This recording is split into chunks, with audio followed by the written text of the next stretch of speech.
अप्सरा film action, मोहब्बत, सियासत और आज के युग में बनी 10 मई से महाराष्ट्र के सभी सिनेमाघरों में आ रही है मचाने धूम।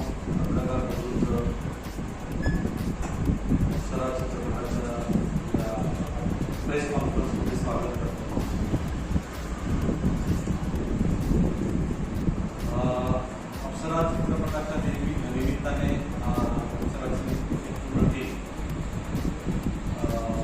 इथे आपल्यासमोर प्रमोशनसाठी धुळे जिल्ह्यामध्ये उपस्थित आहोत।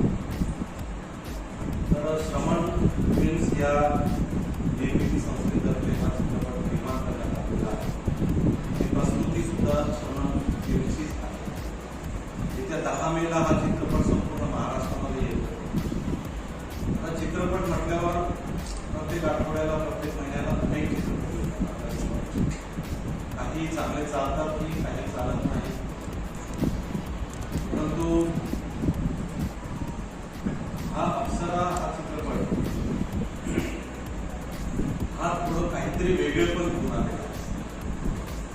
वेगळेपण याच्यासाठी सांगतो की काही गोष्टी मी स्पष्ट करू इच्छितो। अप्सराचं वेगळेपण काय आहे?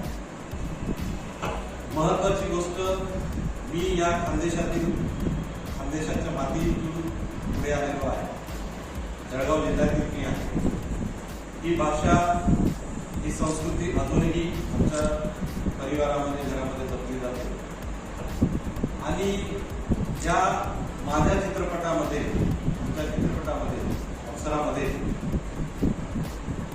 या भाषेतली गाणी आली पाहिजे, त्या अनुषंगाने भारतभर, महाराष्ट्र नव्हे तर भारतभर नावाजलेली किंबहुना वर्ल्ड रेकॉर्ड झालेली खानदेशातली गाणी, 3 गाणी खानदेश आणि मराठीच्या चित्रपटाच्या इतिहासामध्ये आम्ही रिमिक्स केलेली आहे।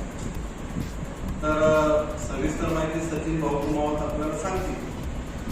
हे एक विशेष बाब आहे।